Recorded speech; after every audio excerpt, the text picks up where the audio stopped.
Well, hello there everybody, and welcome back to another episode of Ecologist Plays, where we are learning more about nature by playing games. Now, we are back in Subnautica today, surprise! Now, since we are almost finished with the game, and it would only take like an hour's worth of recording in order to actually finish up the game, I decided that it makes more sense to actually finish this game in the video format than to stream for an hour and then have to switch over to another game. So, tomorrow we are going to be streaming Planet Zoo, and today we are finishing up this lovely little game. So, there are a few things we need to do. We need to make this Neptune launch platform. That is going to be objective number 1. And we are going to be needing quite a few things. So first we're just scanning for some sandstone chunks so that we can get some gold for the computer chip. Now of course we had moved most of our stuff down to that spot over there, but we are just going to make do with what we have available. Alright, so let's have a look. We also need quite a lot of titanium in order to make this work. So we are just going to see how much we can get as well of that. I think we need 60 pieces of titanium in total in order to build the platform and the rocket, and that is what we are going to look for.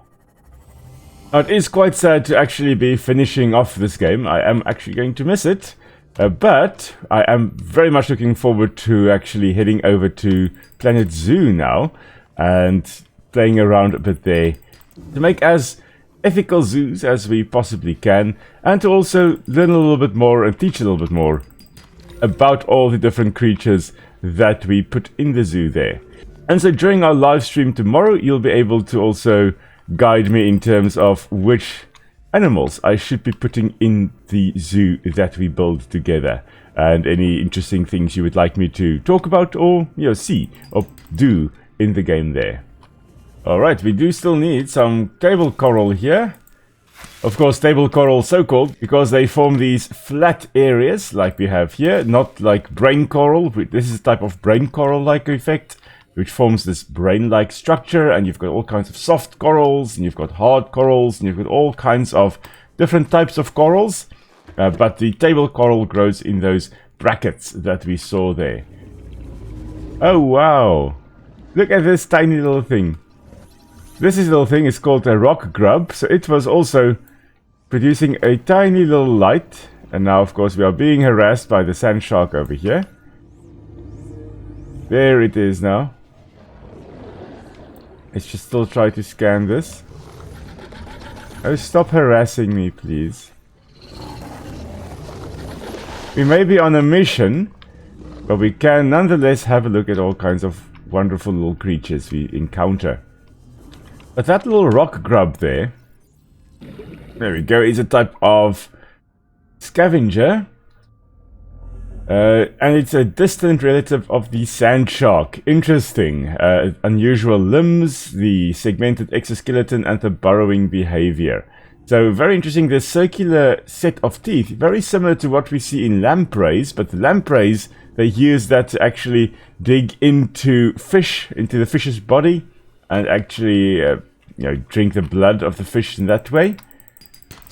Lamprey is a very ancient group of fish, very weird group of fish as well. And it seems that their mouths have been put into the rock grub that we have here. Interesting, they having the bright glowing luminescence may not be the best survival strategy, as they say there. But yeah, it could be that some of them are only producing the light because they are attracting or trying to attract a partner. So it may be part of getting a mate so that you can reproduce. Because as I often tell my students, you are only successful if you actually manage to reproduce. If you are in nature, an animal or a plant, you will only be considered successful in life if you have actually passed your genes on. And that of course means finding a partner. Right, so the little rock grub there may actually just be trying to attract a partner, and only some individuals actually are producing the light at any given point in time. Or it could just be, as it says there, that they need to be eaten. It could be similar to certain parasites that live in snails, for example, that they move to the eye stalks of the snail as they get ready to actually go to the next stage of their life cycle, and they need the snail to be eaten by a bird. And so they have bright colors, and they attract a bird to the snail in that way, and then of course the snail will be eaten. Maybe the rock grub here also needs to actually be eaten by something in order to pass on in its life cycle. Okay, we have everything we need. Okay, well, there are... Watery Tomb is flat. Luckily, we should have some power cells. Yeah, we do have some power cells here. And then we need to build the launch platform. Oh my word. We are getting off this planet, people. Alright. Wow, that is a massive splash.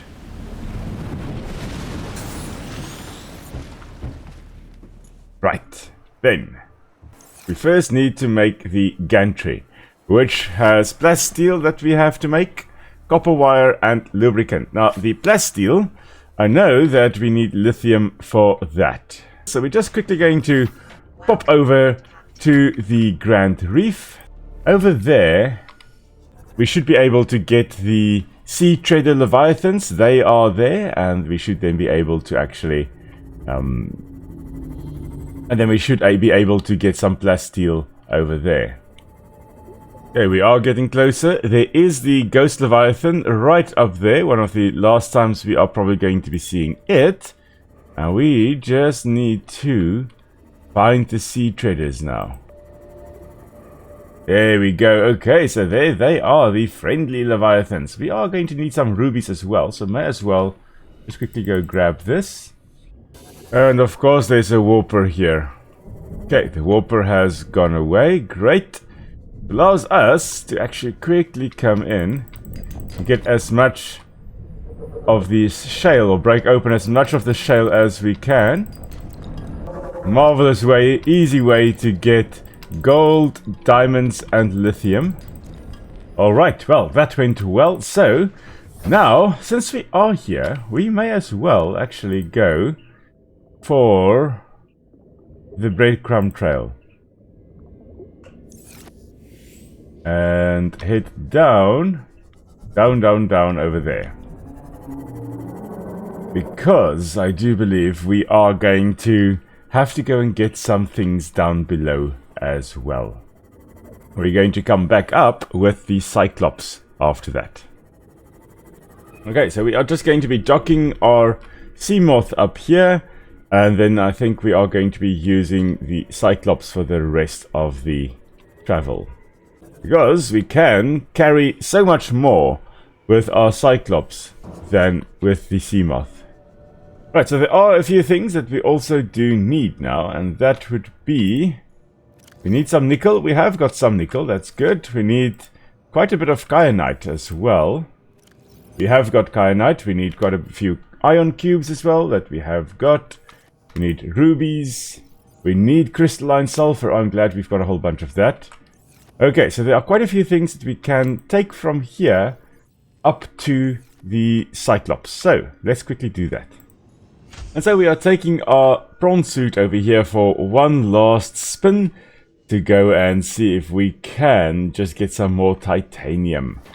Interesting, the brine falls that we do have over here. Since this is brine or super salty water, it makes sense that it could fall like this, where there's concentrated water accumulating at the top there, so up there, and then just kind of falling down, because it is much denser than the normal ocean water that is present all around us over here, and so it sinks through that down into these brine pools.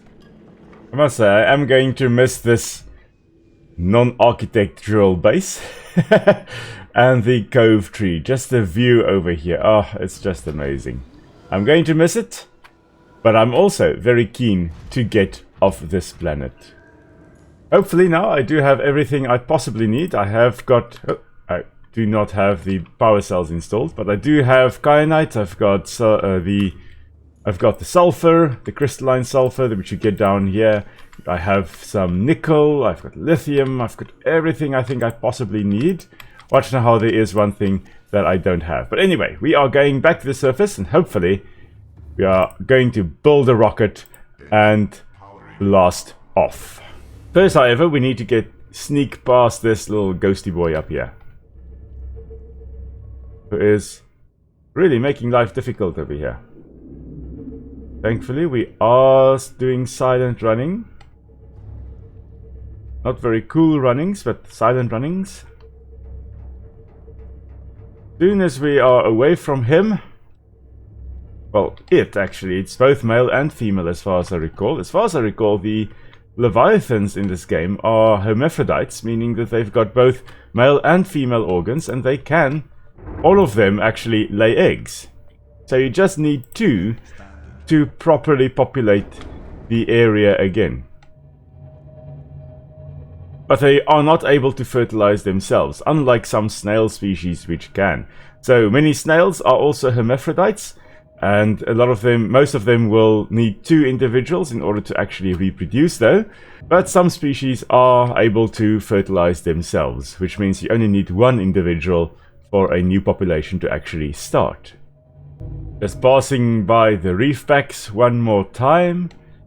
Such majestic creatures, and of course their bellows echoing through the water here. Long distance communication between them, probably able to talk to one another on the opposite sides of this crater that we are in. Alright, we are here.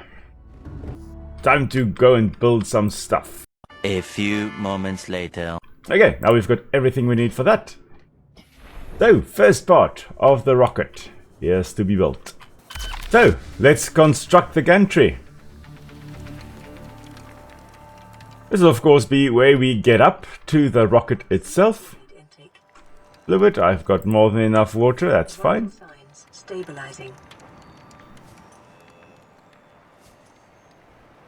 Now the question is then, what is next? The boosters. Okay, 3 nickel, 1 plasteel, 2 aerogel, and a wiring kit. Well, that is easy. We've got everything we possibly need for that as well. And there we go. There go the boosters. The fuel reserve, plasteel, sulfur, kyanite, and ion power cells. Now this is why we have brought our ion cubes with us as well. Here we go, our first ion batteries. Can you believe it? We are so late in the game, and now only we are making our first ones. Of course, we could only get it relatively late in the game. Nonetheless, here we are, right at the end, using it to build a rocket. There's our ion power cell. Oh my word. Okay, 2 of those. We need 4 kyanite and 4 crystalline sulfur, which I thankfully have got here somewhere. And there goes the fuel reserve. We're almost done. Now it's the cockpit. We need the Cyclops shield generator, which we thankfully have got. We need 1 enameled glass, 1 computer chip, and another plasteel ingot. Alright, we have basically everything. All we need is the shield generator of the Cyclops. There we go. So now we have everything to go make the cockpit. And there it goes. Right, now I do believe we do still, first of all, need to actually go and heal ourselves. And we need to make a capsule as well. Let's just first see if we can head up here.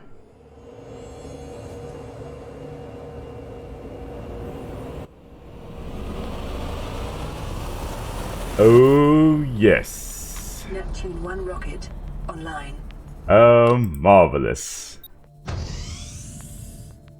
Right, so let's have a look here. Just going to activate the auxiliary power. Auxiliary power unit online. We're going to put the communications array online. Communications systems array active. The hydraulic systems, oh yes. Pressurizing hydraulics. Nice. And then up we go. Woo! Lighting! So, what do we need? We need a time capsule still. The life support system. Let's activate that, shall we? Perfect. I don't know how this person knows exactly which buttons to press, because I would just press random stuff. Okay, so we don't have to make the time capsule. It is just here. Okay, wonderful. Okay, so we can just go and make something to go put in there. And we're just going to boot up the primary CPU as well. Systems active. Okay, now, one last thing that we do still need to do is, of course, Lift off. to go heal ourselves. And in order to do that, we are just going to go pop into our Cyclops over here and go with it to the lovely little Sea Emperor. And here we go, we are basically at the portal. We're just going to park the Cyclops right above it so that it's quick and easy for us to get out, because of course we've got the warpers all around us here. So let's go and do this. Hello there, Sea Emperor. We're back. And of course we now have our hatching enzymes, which are right over there. Okay, so it's from a whole bunch of different plants in the Sea Emperor's natural breeding area. And that is, there's something in there that helps them hatch. And let's insert it.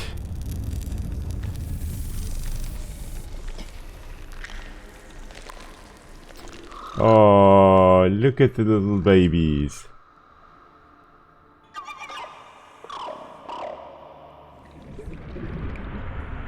Interesting that they're also trying to use their front flippers to swim to some extent. My young are swimming for the shallows. I thank you. Their freedom is my end. What will it be like, I wonder, to go to sleep and never wake up? Perhaps next we meet, I will be an ocean current, carrying seas to a new land. Or a creature so small, it sees the gaps between the grains of sand. Farewell, friend. Aww. That is so sad. But here in the little globules here, we've got concentrated enzyme 42. So the old Sea Emperor there, she was too old to actually make the concentrated enzyme 42.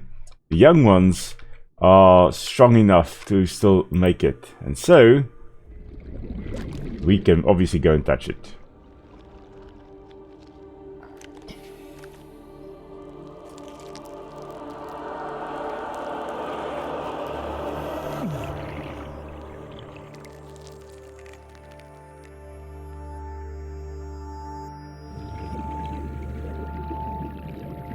And I do believe we should now be cleared. Self-scan complete. Vital signs normal. No remaining sign of bacterial infection. And that is marvelous. That means we can now swim around and the warpers will not attack us. And look there go the little Sea Emperor babies, or the juveniles. Oh. Now, of course, if one were to play on, you would actually be able to spot these guys swimming all over the place. I think there were 5 of them, so you'll be able to find up to 5 in the game itself. Hello there, guys. Ah, marvelous. Anyway, we just have to go in there and not in the process actually run over one of the Sea Emperor babies. That would be so sad. Then there's no hope for this planet, because they obviously are now swimming around, and in the process of swimming around they are spreading the enzyme 42 all over the place, which will hopefully then keep the Kharaa bacteria under control. Now, of course, we just have to go up these staircases, up these ramps, up to the needle over here, and now we should be able to interact.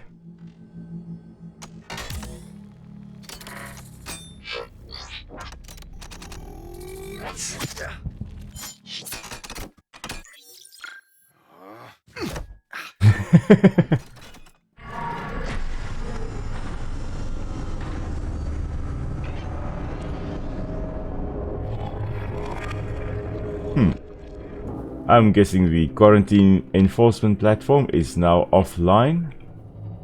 Yep, the gun is definitely offline.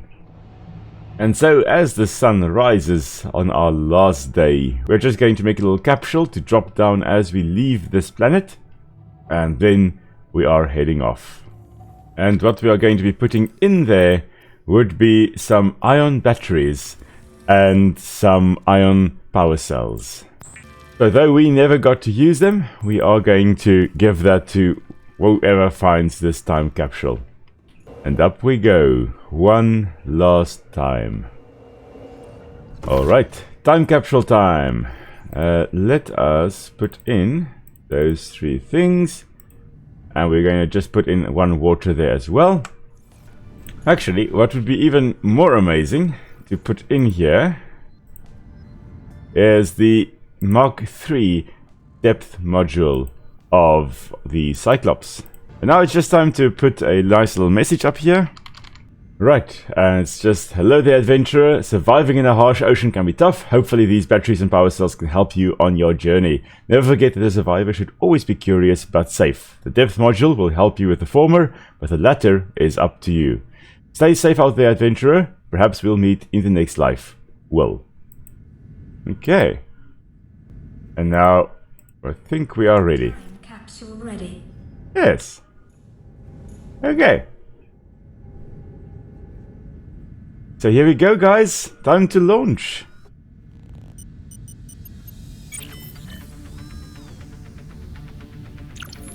Ready to launch on your command, Captain. Yes, please. Launch in 10, 9, 8, 7, 6, 5, 4, 3, 2, 1.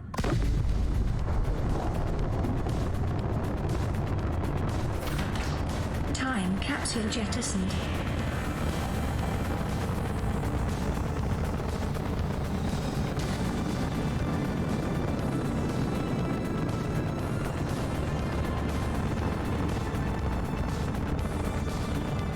Caution, approaching orbital debris field.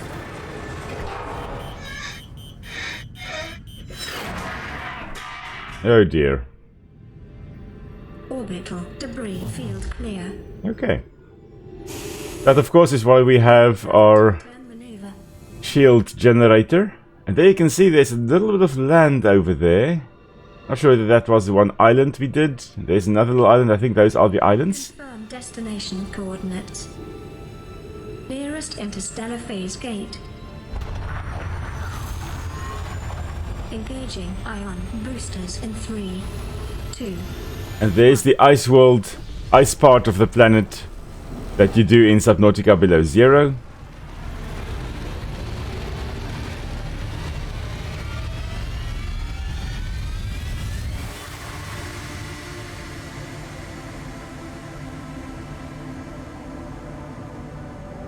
What is a wave without the ocean? A beginning without an end.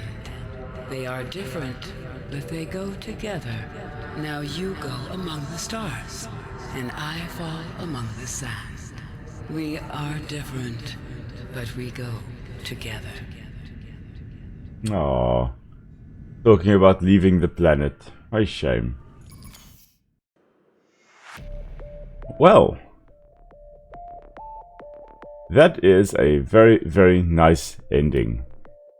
And yeah, it has been a very awesome ride. Thank you everyone for joining me on our adventure, both today and in the past few weeks as we played Subnautica on the live stream.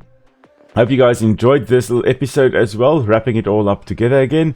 If you enjoyed it, please give it a like down below. Remember to like, share and subscribe. And then of course I will be live streaming again tomorrow, and tomorrow it is Planet Zoo that we are starting with. We are starting our little zoo and talking about all the little wonderful creatures we have in it. So, until next time everybody, stay safe, and I will see you all soon.